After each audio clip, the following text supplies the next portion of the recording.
Siapa yang menentukan nasib atau takdir seseorang itu sekarang? Siapa? Siapa? Yang menentukan nasib dan takdir kita adalah diri kita sendiri. Siapa pencipta nasib dan takdir kita? Yang paling utama adalah pikiran kita. Memang jalurnya pikiran lewat kata-kata, kata-kata lewat tindakan, tindakan lewat kebiasaan, kebiasaan jadi karakter, jadi nasib. Itu jalurnya. Tetapi sesungguhnya pencipta kehidupan kita adalah diri kita sendiri. Nah sekarang di mana Allah? Allah sang kehadiran, Allah sang keberadaan. Ngikuti apa yang menjadi maunya kita. Adil nggak kalau gitu? Ngerti sekarang Qada dan Qadar? Tambah caang atau tambah pusing? Ya caang ya. Gitu. Memang saya ngajarnya harus pelan-pelan. Kalau saya nggak pelan-pelan, ngasih contoh dulu, nggak gitu. Itu metodologinya itu. Makanya maaf ya, memahami sesuatu dengan mengajarkan itu berbeda. Tidak semua orang yang memahami sesuatu bisa mengajarkan. Makanya kenapa sekarang guru itu disebut profesional. Makanya ada sertifikat mendidik. Karena tidak semua orang yang ngerti fisika bisa jadi guru fisika. Tidak semua orang yang ngerti matematika mengajarkan matematika, karena harus ada sertifikat mendidiknya. Makanya ada yang namanya program pendidikan profesi guru, PPG namanya, pendidikan profesi guru. Karena guru itu sudah profesi, sama seperti dokter. Bedanya apa? Kalau dokter ngasih obat salah, katingali langsung ayeuna. Guru mah ngasih konsep salah, teu katingali, ta eta amanah guru mah. Guru ngajar matematika salah, nggak kelihatan. Budak teh baru sadar, guru SD na ngasih matematika salah itu paling juga entar di perguruan. Mun sadar eta ge budakna. Makanya guru mah aman. Iya, guru SD ngajar salah, nggak ada, tetap aja. Masih dinyanyikan lagu himne guru toh? Gitu. Nah, itu bedanya. Kalau dokter ngasih obat salah, ayeuna katingali. Lamun guru ngasih pelajaran yang salah, katingalinya teh namanya 10-20 tahun yang akan datang. Makanya guru nggak boleh salah. Itulah, ya, jangan menganggap remeh sama profesi guru. Ya, gitu. Pertanyaan selanjutnya. Mungkinkah Allah yang Maha Pengasih, Maha Penyayang bertindak sewenang-wenang menentukan keadaan seseorang menurut kehendaknya sendiri? Mungkin? Enggak mungkin. Dia Maha Pengasih, Maha Penyayang. Tapi Allah sudah ngasih pilihan. Nah, siapa yang dikasih pilihan oleh Allah? Siapa? Dari semua makhluk yang dikasih pilihan oleh Allah siapa? Hanya manusia. Kenapa manusia dikasih pilihan? Kenapa? Karena manusia dikasih kecerdasan yang melampaui kecerdasan semua makhluk. Didinya intinya manusia itu. Makanya manusia itu ditunjuk oleh Allah menjadi khalifah. Khalifah itu bukan penguasa, bukan. Khalifah itu artinya adalah wakil yang ketitipan untuk menjaga. Makanya khalifah itu bukan penguasa, khalifah itu penjaga. Islam ini mengartikan khalifah penguasa, lalu semena-mena di bumi ini ya mengeksploitasi bumi untuk kepentingan dirinya sendiri. Oke, lanjut. Kalau sudah ngerti sampai sini, sorry. Baik. Nah, saya tadi bicarakan umur ditentukan siapa? Umur memang ditentukan oleh Allah. Tapi cara Allah menentukan umur bukan si A sekian tahun, si B sekian tahun. Allah menentukan umur berdasarkan hukum alam semesta. Jadi artinya walaupun data seseorang itu ya, datanya misalnya umurnya pendek, tapi kalau dia memiliki keinginan kuat untuk berumur panjang dengan mengubah pola hidupnya, apakah itu diizinkan oleh Allah? Diizinkan, kan ayatnya tadi bilang Allah bisa mengubah nasibnya. Betul nggak? Nah, makanya ada kata-kata di Quran seperti ini. Perhatikan saya. Katakanlah, Ini Quran surat Yunus ya ayat 49. Aku tidak berkuasa mendatangkan kemudaratan dan tidak juga berkuasa mendapatkan kemanfaatan pada diriku, melainkan Allah yang menghendaki. Jadi kita walaupun diberi oleh Allah kudrat dan iradat untuk menentukan pilihan, tetapi kita tidak bisa merealisasikan pilihan kita tanpa kehadirannya. Gitu maksud ayat ini. Lalu selanjutnya Allah berfirman, tiap-tiap umat mempunyai ajal. Apabila telah datang ajal mereka, maka mereka tidak dapat mengundurkannya dan mereka juga tidak dapat memajukannya. Ini harus dipahami, cara menentukan ajalnya itu seperti apa. Apakah cara menentukan ajalnya itu semena-mena sekian tahun, ini sekian tahun, begitu? Tidak. Ajal ini ditentukan oleh data. Dan siapa yang merekam data? Yang merekam data adalah semesta ini.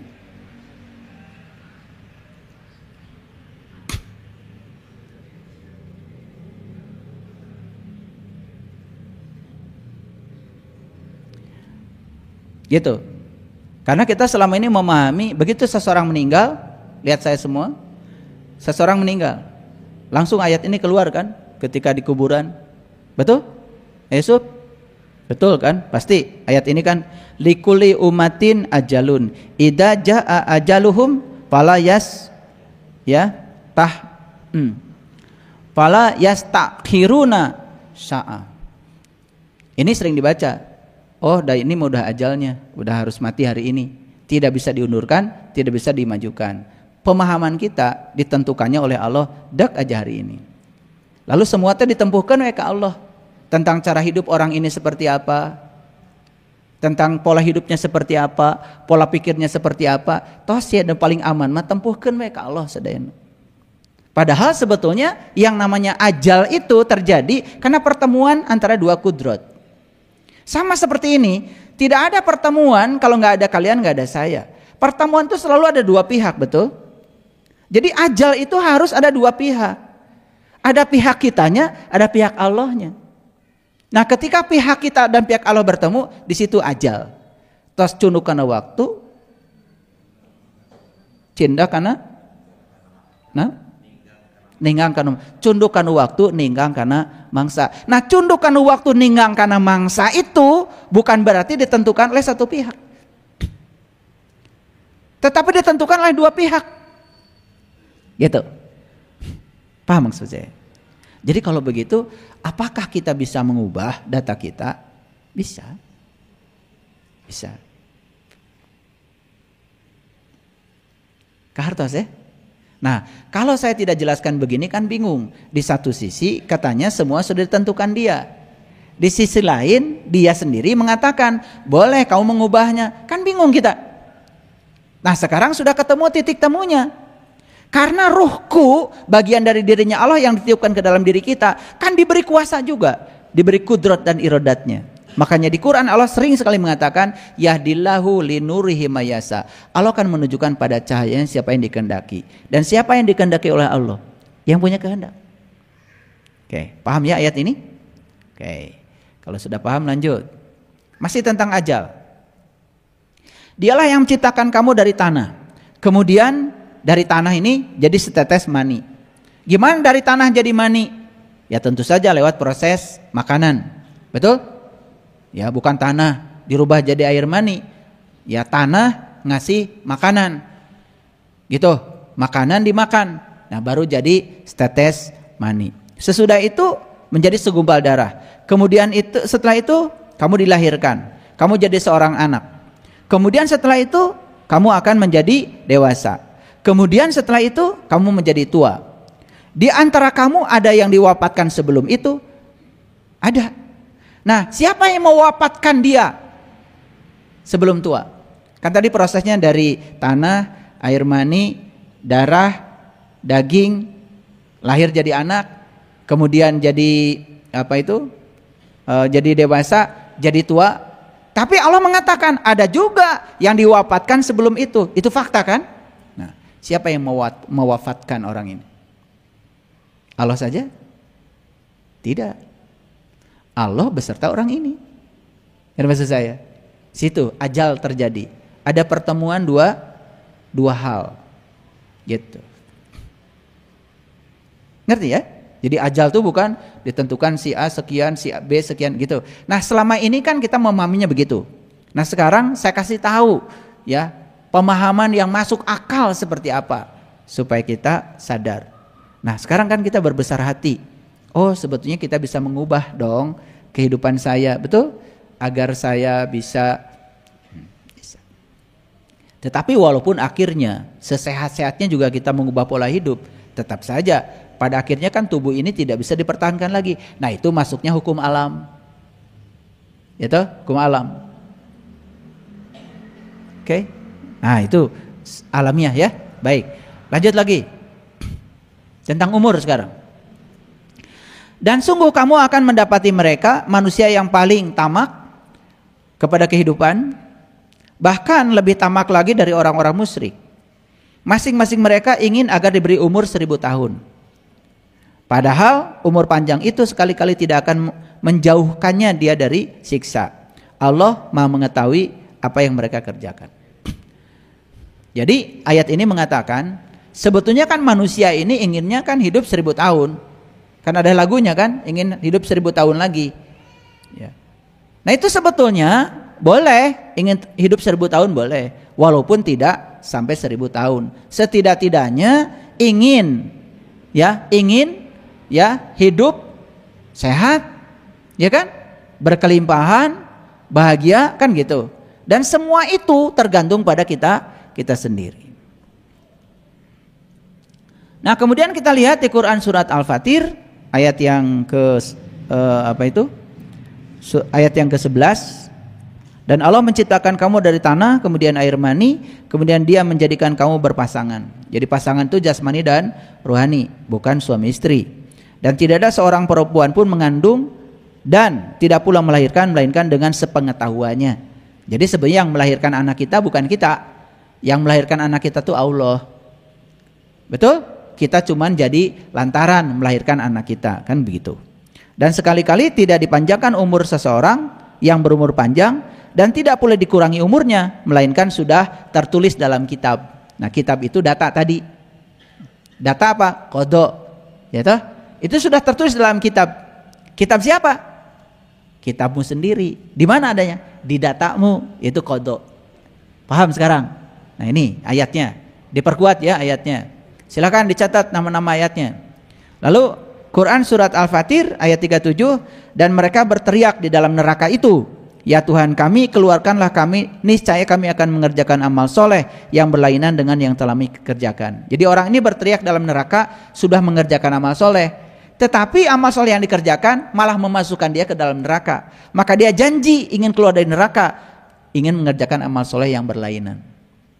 Nah, makanya harus tahu amal soleh ya. Itu. Nah, tetapi jawaban Allah apa? Apakah kami tidak memanjangkan umurmu dalam masa yang cukup untuk berpikir? Jadi para sahabat, ayat ini mengatakan pada kita bahwa kita dipanjangkan umur satu tujuannya, hanya untuk berpikir. Tahu berpikir? Tahu apa tidak? Kalau tidak saya kasih tahu. Berpikir udah tahu belum? Ya bilang aja belum tahu. Berpikir udah tahu belum? Belum. Mangut-mangut aja. Tahu berpikir udah. Mikirin beras gitu. Hati tahu. Berpikir berarti menggunakan pikiran. Kalau menggunakan pikiran, ada yang digunakan, ada yang menggunakan. Yang digunakan pikiran, siapa penggunanya? Tuh kan bingung kan? Makanya mangut-mangut aja kayak yang bener. Lihat sekali lagi, manusia dipanjangkan umurnya untuk berpikir. Berpikir berarti menggunakan pikiran. Menggunakan pikiran berarti ada dua. Ada yang digunakan, ada yang menggunakan. Yang digunakan pikiran, siapa penggunanya? Manusia. Yang digunakan adalah pikiran, penggunanya adalah kesadaran. Makanya manusia yang sudah punya kesadaran, dia bisa menggunakan pikirannya. Makanya pikiran berada di bawah kendali kesadarannya. Nah, kebanyakan manusia dikendalikan oleh pikirannya. Dan dia menganggap dirinya adalah pikiran. Ayo, sekarang saya tanya. Ada rasa takut nggak sekarang di sini? Ada rasa takut nggak? Kalau sekarang ada rasa takut, kita itu sekarang sedang digunakan pikiran. Karena pikiran sedang membawa kita ke masa depan. Ada kesedihan nggak di sini sekarang? Ada? Berarti kita sedang digunakan pikiran. Dan pikiran sedang membawa kita ke masa lalu. Coba kita hadir di sini saat ini sekarang. Hadir sebenarnya di sini. Maka pikiran hadir di sini. Pikiran sedang berada dalam kendali kesadaran. Itu namanya menggunakan pikiran. Jadi pengguna pikiran itu namanya kesadaran. Baru ngerti ini teh? Kumaha ngaji teh? Tetamat wae. Jadi manusia itu dipanjangkan umur supaya dia menggunakan pikiran. Siapa pengguna pikiran? Kesadaran. Oleh karena itu maka kita harus menemukan jati diri kita sendiri agar kesadaran bisa menggunakan pikiran. Nah, pikiran yang dikendalikan oleh kesadaran persis seperti sopir yang dikendalikan oleh penumpang. Kita ini majikan nih, naik mobil. Sopirnya jangan semena-mena. Ini sopir langsung bawa ke sini, karena nggak disuruh. Ada nggak supir gitu? Dipecat tuh pikiran supir kayak gitu. Kan yang namanya supir itu nanya dulu, Bapak mau diantar kemana sekarang? Ibu mau diantar kemana? Kan gitu, kan dia itu supir. Supir itu harus mengikuti apa yang dimaui oleh majikan. Ini supir bawa ke pasar baru, bawa ke sini. Padahal si majikannya nggak perlu ke sana. Atau nanya si majikan, wing tak dibawa ke mana? Ke mana? Nu dunungan teh saha ya teh. Kan gitu. Makanya pikiran ini jangan pernah menjadi majikan. Pikiran ini harus menjadi pelayan. Majikan dari pikiran adalah kesadaran. Kesadaranlah pengguna pikiran. Siapa yang sudah bisa menggunakan pikirannya, dikontrol dengan kesadarannya, itulah namanya manusia sudah berpikir. Paham ya? Oke, lanjut. Ini yang terakhir dari saya. Oh, masih ada ya? Sebenarnya kami telah memberi kepada mereka dan bapak-bapak mereka kenikmatan hingga panjanglah umur dia. Maka apakah mereka tidak melihat bahwasanya kami mendatangi negeri lalu kami kurangi luasnya dari segala penjurunya? Maka apakah mereka akan menang? Gini, saya kasih tahu. Banyak gak kenikmatan yang sudah Allah berikan pada kita? Banyak. Banyak apa sedikit? Berkah banyak. Kalau nikmat itu sedikit. Tapi yang sedikit itu meliputi yang banyak. Karena nikmat yang sebenarnya adalah perjumpaan dengan Allah. Satu aja nikmat itu.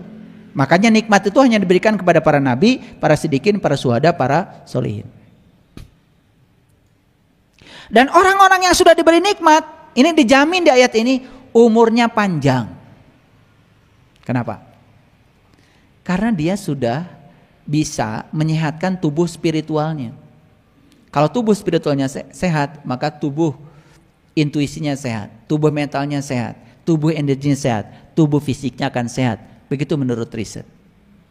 Jadi ayat ini mengukuhkan kepada kita bahwa siapapun yang sudah diberi nikmat oleh Allah, terutama nikmat perjumpaan dengan Allah.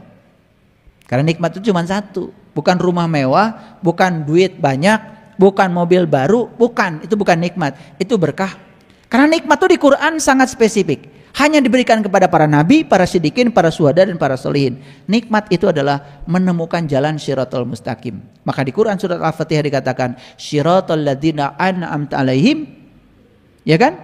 Ihdinas syiratal mustaqim, syiratal ladzina an'amta alaihim. Tunjuki aku ke jalan syiratal mustaqim, jalannya orang yang telah diberi nikmat. Jadi nikmat itu adalah menemukan jalan Shiratal Mustaqim. Lewat jalan itu kita bisa berjumpa dengan jati diri kita sendiri. Itu nikmat yang sebenarnya. Maka nikmat cuma satu, tapi yang satu ini meliputi semuanya. Gitu. Nah, Di ayat ini dikatakan siapapun orang yang sudah diberi nikmat maka dia akan dipanjangkan umurnya. Jadi walaupun umurnya tidak panjang secara kuantitatif tetapi umurnya membawa berkah.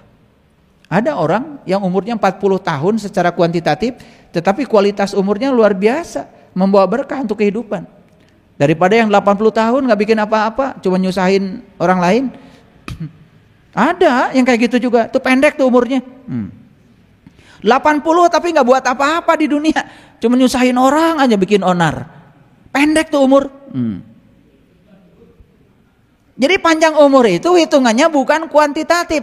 Lihat saya semuanya. Nabi Muhammad tuh usianya 63 tahun. Pendek gak 63 tahun? Ayah Asep berapa sekarang?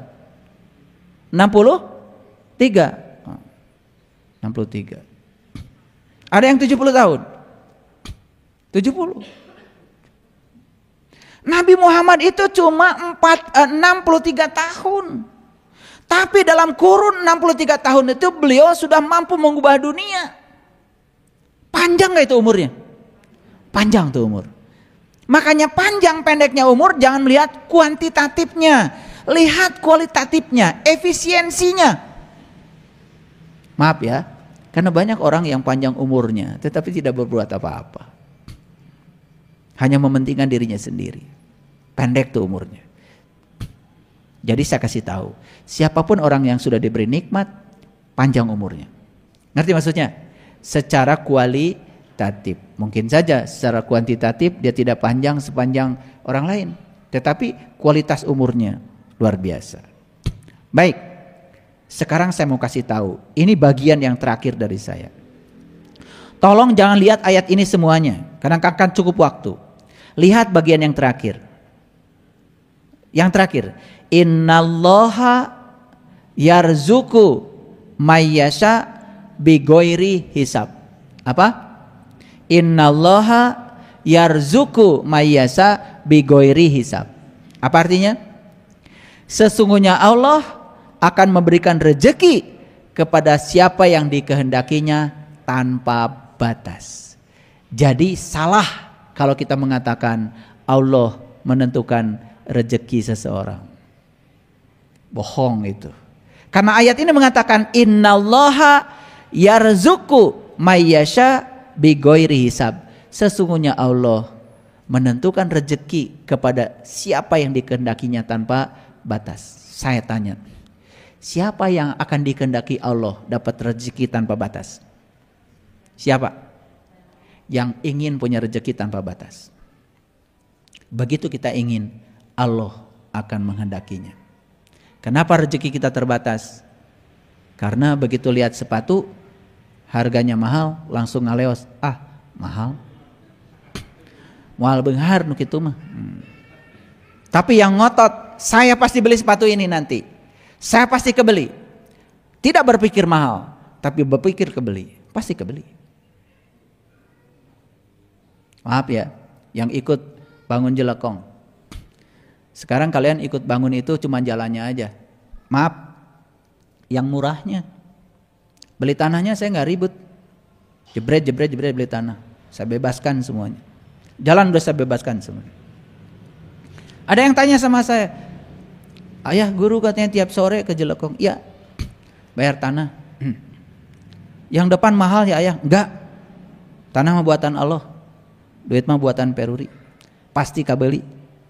Kebeli kan semua. Makanya saya kukulunuan aja sendiri daripada recok. Itu cara saya. Karena kalau saya menerima masukan-masukan dari yang lain, kadang-kadang itu mempengaruhi saya. Jadi saya kadang-kadang juga masih bisa dipengaruhi kalau banyak pengaruhnya. Makanya saya kukulunuan sendiri. Tahu kukulunuan? Bahasa Inggris itu.